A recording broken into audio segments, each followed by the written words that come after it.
नमस्कार दोस्तों, welcome to radio Udaan. Welcome to my show Bollywood capsule. मैं हूं शशि।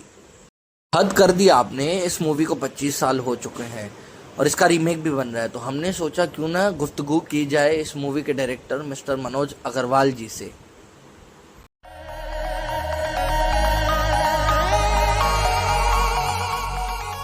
मनोज जी कैसे हैं? स्वागत है आपका रेडियो उड़ान पे। क्या हालचाल?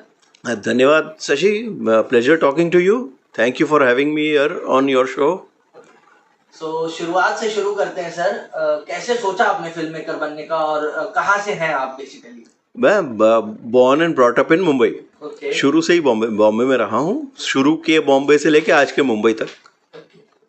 और आपने कैसे सोचा कि फिल्म मेकर बनना है? ये थॉट कब आया आपके माइंड में? ये काफ़ी लेट थॉट था। ऐसा नहीं कि मैं बिल्कुल इंसेप्शन से ये थॉट था, ऐसा नहीं है। ये मैं बनना चाहता था फाइटर पायलट। तो उसमें कुछ मेडिकल की वजह से या जो भी जैसा भी रहा वो नहीं हो पाया, तो फिर ये मेरा सेकंड फॉल बैक वो था, करियर था। और अगर बात करें शुरुआत की, तो आपने गोविंदा जी के साथ काफी फिल्में की और गोविंदा जी के बारे में एक बात कही जाती है कि he is always late on sets. Yes. हाँ, तो आपका क्या मतलब इस पे व्यू है? देखिए, गोविंदा जी को मैं बहुत पहले से जानता हूँ, मेरे साथ काम करने से पहले से जानता हूँ, उनके काम शुरू करने से पहले से जानता हूँ।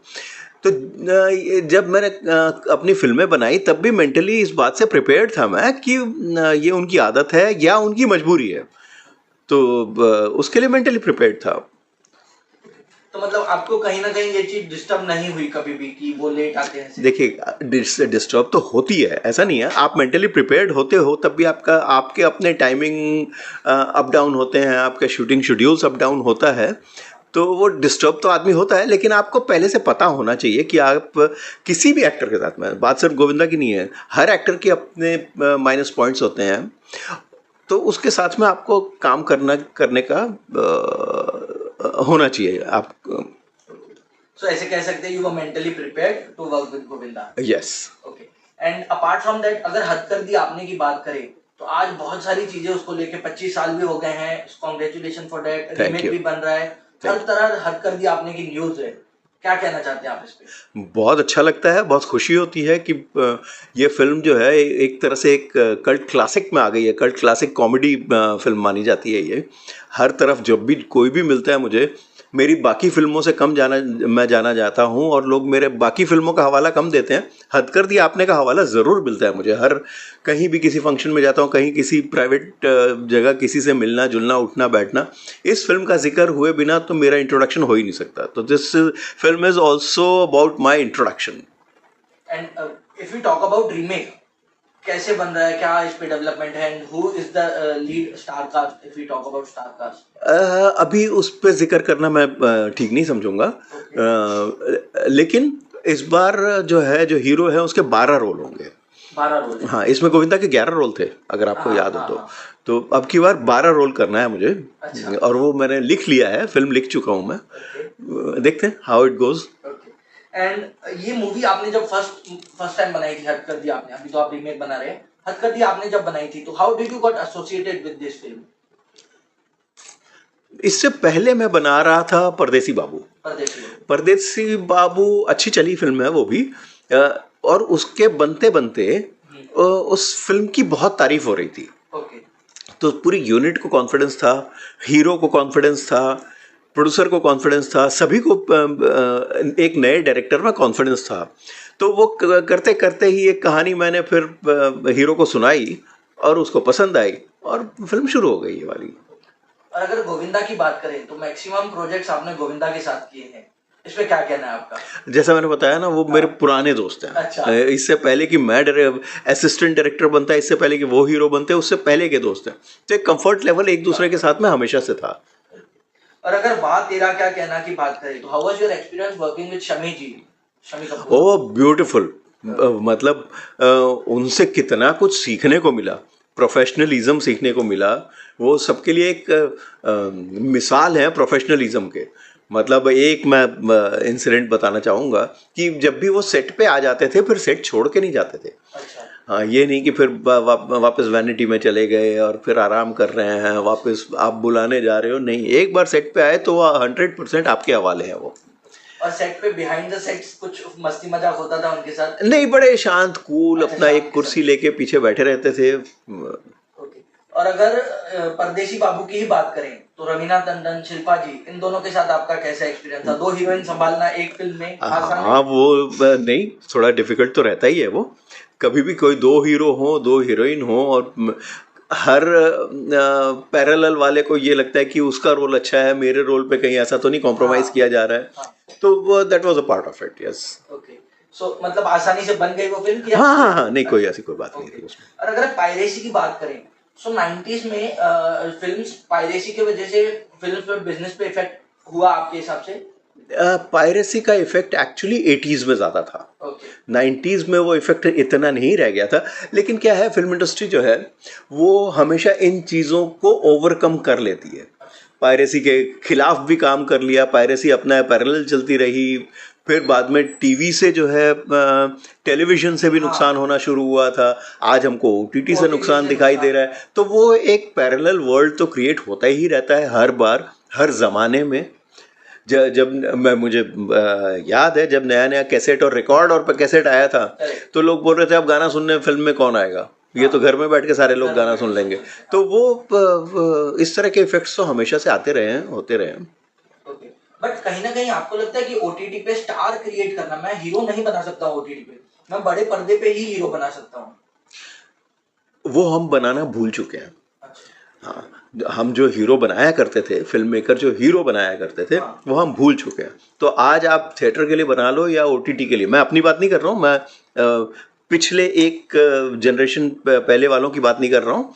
आज के डायरेक्टर और फिल्म मेकर जो हैं वो स्टार बनाना भूल गए हैं।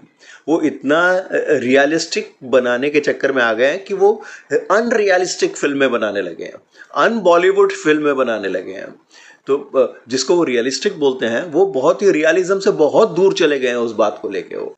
तो अगर सर आज की बात करें तो लोग थिएटर में मूवी कम देख रहे हैं, ओटीटी, पायरेसी, बहुत सारे साइट्स हैं, तो इस पे आपका क्या कहना है कि मतलब थिएटरिकल बिजनेस जो है इफेक्ट हुआ है बैडली ओटीटी की वजह से और पायरेसी की वजह से, इस पे आपका क्या कहना है? हर इंडस्ट्री पैरेलल चलेगी, चलती है, चलेगी। आपको ओटीटी के लिए अगर अच्छा सामान बनाना नहीं आता है तो ओटीटी पे भी लोग नहीं देखेंगे। आप अगर थिएटर के लिए अच्छी चीज़ नहीं बनाएंगे तो पायरेसी में भी कोई नहीं देखने वाला है। बात ये नहीं है कि कोई चीज़ किसी को ख़राब कर रही है, बात यह है कि आपको थिएटर के लिए अच्छी चीज़ बनानी नहीं आ रही है, अच्छी फिल्म बनानी नहीं आ रही है। और ऐसा नहीं है कि थिएटर में लोग आ नहीं रहे हैं देखने के लिए, लोग आना चाहते हैं। उसके कई कारण हैं जिसकी वजह से नहीं आ रहे हैं, लेकिन सबसे बड़ा कारण है आपकी क्वालिटी ऑफ फिल्म्स। आपने फिल्म की क्वालिटी इतनी ख़राब कर दी है, स्क्रिप्टिंग इतनी ख़राब हो गई है, इस वजह से लोग नहीं आ रहे थिएटर में। कहीं ना कहीं आपको लगता है कि सिंगल स्क्रीन में जब भी लोग देखते थे, जो क्लास मास ऑडियंस है, ठेले वाले, ऑटो रिक्शा वाले, ये लोग के मतलब 90s के दौर में पिक्चर टिकट प्राइस बहुत कम था, और आज हम लोगों ने इसको जो है लग्जरी बिजनेस बना दिया है। ये तो बहुत बड़ा कारण है ही। हाँ। टिकट प्राइस बहुत बड़ा कारण है।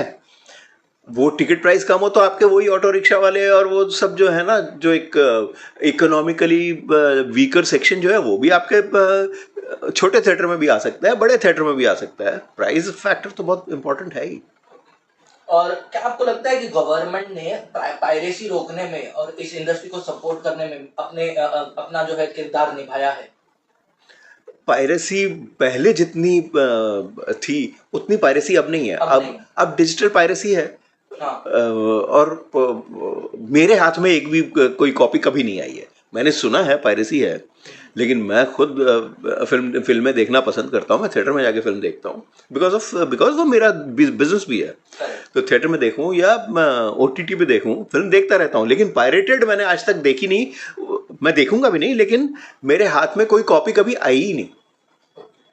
और क्या 90s में भी लीड स्टार का जो है मेजर चंक ऑफ बजट ले जाते थे जैसे आज हो रहा है, या 90s में फी स्ट्रक्चर काफी इक्वल था? ये 60s में भी ऐसे ही था, 50s में भी ऐसे ही था, 40s में भी ऐसे ही था। लीड एक्टर्स जो है वो हमेशा से चंक ऑफ द बजट लेके ही जाते थे। मतलब 80s में तो हमने अपने कानों से सुना हुआ है कि फिल्म का 1/3 बजट एक्टर के ऊपर छोड़ दो और 2/3 बजट पे आप फिल्म बनाओ। अब 50-50 हो गया है, तो वो टाइम टाइम की से बदलता रहता है वो। बट कहीं ना कहीं आपको लगता है कि हीरोइन को कम पैसे मिलते हैं और heroine is the charm of that film, particular film? ऐसा होता तो सिर्फ हीरोइन ओरिएंटेड फिल्में बनती। बात वो नहीं है, बात है कि आप किसको पैसा कितना मिलेगा वो डिपेंड करता है, वो उसके नाम पे कितनी टिकटें बिकने वाली हैं। तो टिकट आपके हीरोइन पे बिकेंगी तो बड़ी सेलेबल हीरोइंस रही हैं। हीरो से ज़्यादा श्रीदेवी लेती थी, हीरो से ज़्यादा पैसे माधुरी दीक्षित लेती थी। तो डिपेंड वो करता है कि किसके नाम पे ज़्यादा टिकट सेल होगा। आज गोविंदा की फिल्में उतना कमाल नहीं दिखा पा रही है जो पहले दिखाती थी, क्या वजह है इसके पीछे? तो आज तो जितेंद्र की फिल्में भी कमाल नहीं दिखा रही ये हैं। तो बात तो फिर सही है। बात तो ये है, हाँ, टाइम की बात होती है। एक किसी का दौर चलता है, किसी का दौर नहीं चलता है, मतलब हर एक का दौर फेड आउट होता रहता है ना। आज सलमान की फिल्में भी नहीं चल रही हैं। बिल्कुल इसी कोई पे मैं आने वाला हूँ। अच्छा, कोई पहले जो किसी का वक्त वो हो जाता है, किसी का बाद में होता है। हर आदमी परपेचुअली हमेशा के लिए तो नहीं वो चलता है। और आज अगर इसी को आगे बढ़ाते हुए आज सलमान की फिल्म आई थी सिकंदर, वो भी नहीं चली। बड़े बड़े धुरंधर मेकर और धुरंधर हीरोज की भी फिल्में नहीं चल पा रही है, क्या वजह है इसकी? देखिए, चलना तो सिर्फ फिल्म ही चलती है। हाँ। धुरंधर कभी नहीं चलते हैं। अच्छा। हाँ, फिल्म ही धुरंधर होती है। अगर वो धुरंधर है तो चलेगी, नहीं है तो नहीं चलेगी। आज की डेट में डिस्ट्रीब्यूशन कैसे काम करता है सर? पिक्चर सेल करने का क्या मॉड्यूल है? ऑन टेबल है या कमीशन है, रॉयल्टी है, क्या मॉड्यूल है? सारे मॉडल्स चलते हैं। हाँ, लेकिन आज ओटीटी ने इतना बड़ा रोल प्ले कर लिया है क्योंकि मेजर चंक आपका ओटीटी से आता है। थिएटर से भी आ रहा है, लेकिन मेजर चंक आपका ओटीटी से आ रहा है। तो उस पर ज़्यादा डिपेंड हो गए हैं हम। फिल्म बना रहे हैं थिएटर के लिए, लेकिन हम ध्यान दे रहे हैं ओटीटी के ऊपर। तो वही हमारे डाउनफॉल का कारण भी है। सिनेमा हॉल के लिए फिल्म बना रहे हैं, सिनेमा हॉल की तरह बनाना चाहिए। हम इतना ज़्यादा बॉलीवुड को भूल गए, जिसको हम अक्सर बॉलीवुड बोलते आए हैं ना, कि हीरोइज्म और लार्जर देन लाइफ प्ले करना, फॉल्स कहानियां बनाना। हम रियलिज्म में ऐसा चले गए कि रियलिज्म को भी भूल गए हैं। और क्या आगे ओटीटी छाया रहेगा? आपको लगता है कि थिएटर्स बंद होने के कगार पे आ जाएंगे, जैसे सिंगल स्क्रीन की आज हालत हो गई है? 500 साल बाद भी थिएटर कहीं नहीं जा रहा है, वो इधर ही रहेगा। और अगर आपकी बात करें, आपके करियर की बात करें, 2002 से 2013 तक आपने थोड़ा सा ब्रेक ले लिया था। 2002 में मेरी फिल्म आई थी वाह तेरा क्या कहना। हाँ। उसके बाद भी मैं कंटिन्यूसली काम करता आया, अभी भी काम कर रहा हूँ मैं ऐसी फिल्में बनाता रहा जिसमें मैं अपना नाम नहीं दिया करता रहा था। हाँ, बजट्स की वजह से कभी कुछ मुझे ज़्यादा कॉम्प्रोमाइज़ेस करने पड़ रहे थे कहानी को लेके। तो लेकिन अपने अंदर के आर्टिस्ट को मैं ख़त्म नहीं होने देना चाह रहा था, तो फिल्में काफ़ी बनाता रहा मैं, उसमें नाम नहीं दिया। एडवर्टाइजिंग का बहुत काम करता हूँ, कॉर्पोरेट फिल्म्स का बहुत काम करता हूँ। और आज सिंगल स्क्रीन की अगर बात करें तो पहले 8000 सिंगल स्क्रीन थे, आज 1000 सिंगल स्क्रीन है। तो अच्छे अच्छे मेकर्स की मूवीज भी नहीं चल पा रही है। तो क्या हमारे पास अच्छे स्क्रिप्ट्स की, अच्छे कहानियों की कमी है? बिल्कुल है। नए जनरेशन को अच्छी कहानियाँ लिखनी नहीं आ रही हैं। बात तो कहानी की ही अल्टीमेटली घूम घूम के जो है, कहानी और आपका attitude towards the making of the film है, और कुछ भी नहीं है। अगर नेपोटिज्म की बात करें तो आपका क्या विचार है नेपोटिज्म? उसमें कोई बुराई नहीं है। हाँ, नेपोटिज्म में क्या क्या हर एक बच्चा जो अपने घर में देखता आया है वही काम करेगा ना। नए लोगों के लिए नए लोग भी इनवाइटेड है, ऐसा नहीं है। हमेशा हर जनरेशन में नए लोग आते रहे हैं और काम करते रहे। और लेकिन क्यों एक एक्टर का बच्चा एक्टर क्यों नहीं बन सकता, एक डायरेक्टर का बच्चा डायरेक्टर क्यों नहीं बन सकता, एक डायरेक्टर का बच्चा एक्टर क्यों नहीं बन सकता? लाइन में उसने यही चीज़ बचपन से देखी है, बल्कि वो लोग बेटर काम करेंगे बाहर वालों से। बिल्कुल, मैं भी इस चीज में बिलीव करता हूँ। और काफी लोग रिमोट एरिया से, जैसे मध्य प्रदेश हो गया, बिहार हो गया, यूपी हो गया, एक ट्रेंड बन गया है कि लोग यहाँ आते हैं मुंबई और काम की तलाश में, फिल्म लाइन में उनको करियर बनाना है। उनके लिए क्या सलाह रहेगी आपकी कि क्या प्रिपरेशन करके आए? आज उन सब के लिए ये सबसे सही समय है, जहाँ पर एवेन्यूज़ इतने ज़्यादा हैं, फिल्में हैं, ओटीटी है, टेलीविज़न है, शॉर्ट फिल्मों का एक माध्यम बहुत अच्छा हो गया है। तो बस सिर्फ इतना है कि वो सीख कर आए। पहले सब लोग यहाँ आके सीखते थे, डायरेक्टर सेट पे खड़े होके सिखाते थे उनको। अब वो नहीं है, अब आप सीख कर आओ। सीखने के इतने एवेन्यूज हो गए हैं कि किसी बिहार के किसी छोटे से टाउन में भी सीखने के लिए कोई जगह है, सिखाने वाले हैं वहाँ पर भी। और नहीं तो आपके डिजिटल मीडिया सिखाता है, यूट्यूब पे सीखने के लिए इतने सारे क्लासेस हैं, तो सीख कर आओ। बट कहीं ना कहीं आपको लगता है कि जो नए लोग आएंगे उनको भी चांस मिलेगा? कहीं ना कहीं टेलीविजन हो गया, ओटीटी हो गया, मतलब चांस सबको फेयरली मिलेगा टैलेंट? अब वो तो आपके टैलेंट पे है, आपके अप्रोच पे है। हम जमाने से 100 साल से एक बात बोल रहे हैं, right, you should be at the right place at the right time. जहाँ काम चल रहा है, जहाँ पे काम हो रहा है, आप वहाँ पर सही समय पर पहुँच जाएं किसी भी माध्यम से।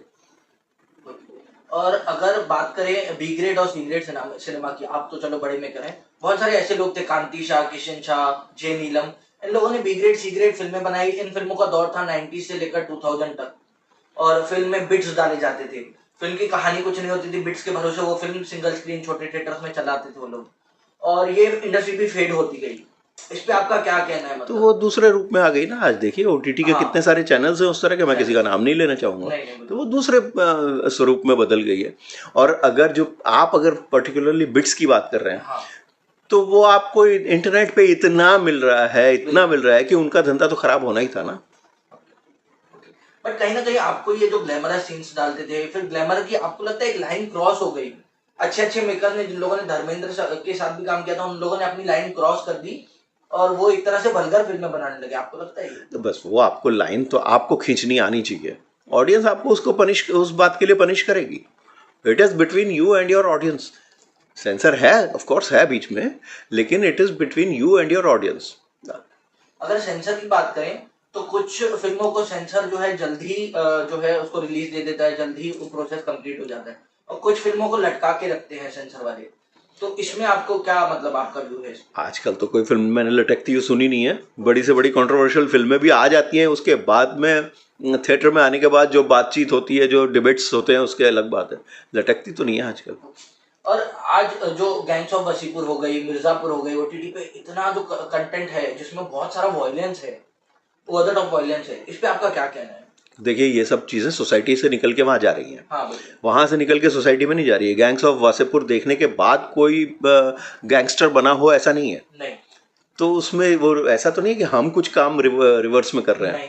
हम तो वो बना रहे हैं जो हम देख रहे हैं सोसाइटी में। तो इसलिए उससे ज़्यादा अच्छा सिनेमा, जो फॉल्स सिनेमा है, वो ज़्यादा अच्छा है। और अगर बात करें छोटे मेकर्स की, छोटे मेकर्स के पास पैसे नहीं होते हैं, फिर वो लोग फिल्म बना लेते हैं, फिर फिल्म वो बिकती नहीं है, they end up ultimately getting losses. So इस पे आपका क्या कहना है कि क्या ऐसा किया जाए कि फिल्म जो है छोटे मेकर्स भी अच्छी बनाए और उसको सेल कर पाए ऑन, मतलब डिस्ट्रीब्यूटर को? देखिए वो डिस्ट्रीब्यूशन और रिलीज, इसको स्ट्रीमलाइन तो होना पड़ेगा। आज प्रॉब्लम तो ये है कि टॉप के जो 5, 7, 8, 10 फिल्म मेकर्स हैं, वही अपनी फिल्में ठीक से रिलीज कर पा रहे हैं। बाकी फिल्म मेकर्स जो अपने मन की बात बोलना चाह रहे हैं, बात छोटी बड़ी फिल्म की नहीं है। बात यह है कि आपके मन में कुछ बनाने का आया, तो आपने बनाया, और फिर उसको आप ऑडियंस तक नहीं पहुंचा पा रहे हैं। उसको स्ट्रीमलाइन तो करना चाहिए। और आपको लगता है कि अभी भी मसाला फिल्में अगर हम लोग बनाए, जिसमें एक्शन है, इमोशन है, रोमांस है, गाने हैं, एक प्योर 90s का अगर मसाला बनाए, तो वो फिल्में आज भी चलेंगी? तो पुष्पा क्या थी? मसाला फिल्म। तो फिर सबसे बड़ा आपके सामने एग्जाम्पल है। और लास्ट क्वेश्चन सर, आप फ्यूचर प्रोजेक्ट्स के बारे में कुछ बताइए कि ऑडियंस के लिए आपके एंड से क्या खास है अभी आगे?